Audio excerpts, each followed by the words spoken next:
위험은 예측하기 어렵고 설령 예측하고 있다고 해도 발생하는 경우가 많습니다. 또한 어떤 위험이 발생하기 전에 앞서 위험 신호들을 감지하지 못하는 경우도 있지만 위험 신호들을 감지하고도 위험이 실제 발생하기 전에는 인정하지 않는 경우도 많습니다. 그래서 벌어질 일은 어차피 벌어진다는 말도 있는데 그 이면에는 보통 사람들이 각종 위험의 신호에도 불구하고 일단은 번거로움보다는 익숙함을 추구하려 하고 보고 싶은 것, 듣고 싶은 것만 들으려 하는 감정적 이유가 있기도 합니다. 말콤 글래드웰은 타인의 해석이라는 책에서 다른 사람은 나를 파악하는 데 어렵겠지만 나는 다른 사람을 파악하는 데 수월하다는 믿음이 있다고 설명합니다. 그리고 그러한 근거 없는 믿음이 일반인들 뿐만 아니라 많은 전문가 집단에서도 나타나고 위험으로 이어짐을 보여줍니다. 2차 세계대전이 발발하기 전에 영국의 수상이었던 체인벌린은 군비 확장과 더불어 대규모 점령 전쟁을 일으킬 것 같은 히틀러를 직접 만나기 위해 독일의 뮌헨으로 날아갑니다. 그리고 그곳에서 히틀러의 환대를 받고 즐거운 담소를 나눈 뒤 뮌헨 협정을 체결하고 유럽의 평화가 지속될 것임을 선언한 뒤 영국으로 돌아옵니다. 그리고 1938년 9월 뮌헨 협정이 체결된 뒤 6개월 후에 독일은 체코슬로바키아를 완전 병합하고 1년 후에는 폴란드 침공과 함께 본격적인 2차 세계대전의 서막이 열리게 됩니다. 체인벌린은 영국에 돌아와서 히틀러가 결코 전면전을 일으키지 않을 것이라 확신하면서 영국 국민들을 안심시켰습니다. 하지만 처칠을 비롯한 몇몇 사람들은 히틀러가 거짓말을 하는 것이라 확신했고 체인벌린이 속았다고 비판했습니다. 그리고 2차 세계대전이 발발한 뒤 지금까지도 체인벌린의 무능이 회자되고 있습니다. 그런데 체인벌린만 비난할 일은 아니라 생각합니다. 1차 세계대전의 피해와 피로감을 겪었던 유럽 사람들은 또 다시 대규모의 전쟁이 발발하여 큰 피해와 일상의 번거로움이 생기는 것에 대한 심리적 거부감이 있었습니다. 그래서 히틀러의 위험성에 대한 경고 시그널에도 불구하고 체인벌린의 평화협정을 환영했습니다. 만약 체인벌린이 처치를 비롯한 위험을 경고한 사람들의 의견을 받아들여 전시체제로 전환했다면 과연 국민들은 환영했을까 의문입니다. 전시체제로의 전환은 아직 벌어지지도 않은 위험을 위해 많은 대피훈련과 동원령, 군비 증강 등이 이루어져야 하는데 이 또한 실제 전쟁이 난 것만큼 일상이 잠식되고 번거로움이 커지기 때문입니다. 임진왜란이 발발하기 전에 우리나라 상황도 비슷했을 것입니다. 그런데 일본에 대한 두 가지 상반된 정보 속에서 과연 위험에 대해 경고하는 정보를 수용하여 오랜 시간 평범한 패턴으로 유지되던 일상을 뒤엎고 전시체제로 전환하는 선택을 결정하는 지도자와 그것을 만장일치로 환영하는 국민들이 과연 얼마나 될지 의문입니다.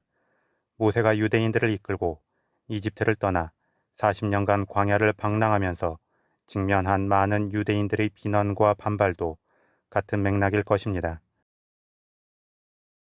한편 사람들은 역사 속에서 많은 위험 상황을 겪으면서 사람들의 주관적 감정이 아닌 많은 정보 수집을 바탕으로 한 정확한 데이터 분석을 통해 미래를 예측하려 노력해 왔습니다. 그렇게 발달한 것이 통계 분석입니다. 사람은 거짓말을 할 수 있어도 숫자는 거짓말을 하지 않는다라는 말이 있습니다. 하지만 거짓말을 하지 않는 객관적 숫자를 다루는 것은 거짓말을 할 수도 있는 주관적 감정을 가진 사람입니다. 데럴 허프는 새빨간 거짓말, 통계라는 책에서 통계의 거짓에 속지 않는 5가지 방법을 제시합니다. 이는 역으로 통계가 얼마나 거짓이 될 수 있는지 잘 보여줍니다. 그 방법은 첫째, 누가 발표했는가 출처를 캐봐야 한다. 둘째, 어떤 방법으로 알게 되었는지 조사 방법에 주의해야 한다.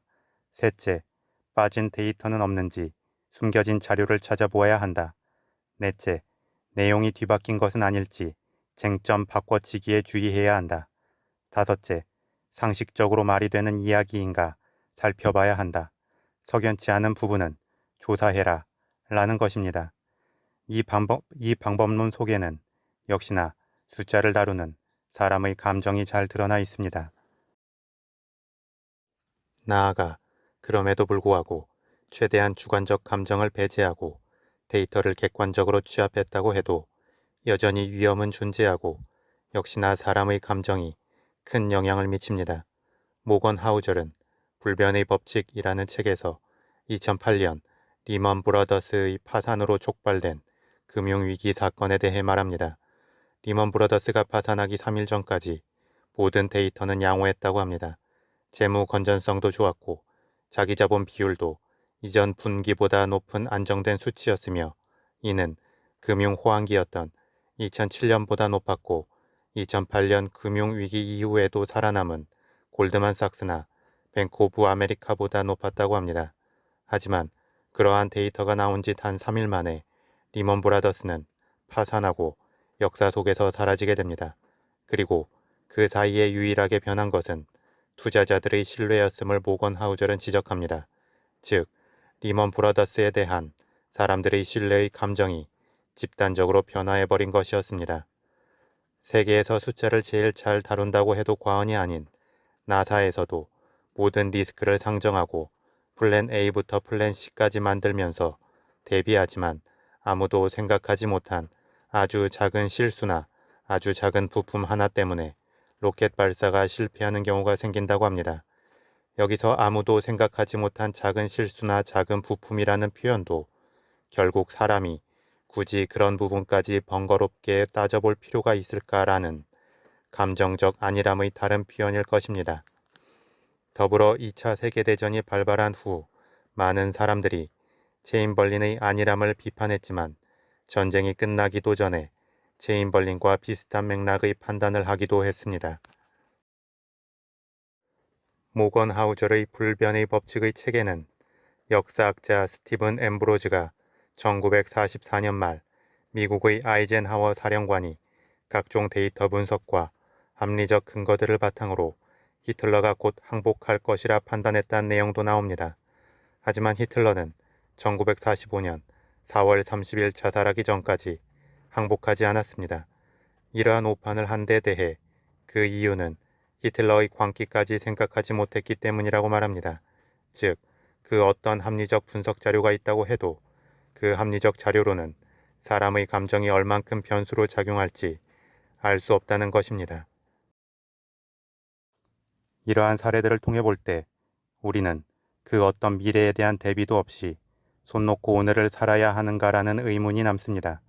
하지만 그건 또 아니라 생각합니다. 위험을 예측하려는 노력, 위험을 알리려는 노력, 위험을 대비하려는 노력 등이 또 실제 발생한 위험 앞에서 다음으로 나아갈 수 있도록 하기 때문입니다. 다만 우리는 항상 어떤 식으로든 위험은 발생할 수 있다는 것에 대해 마음을 열고 있어야 할 것입니다.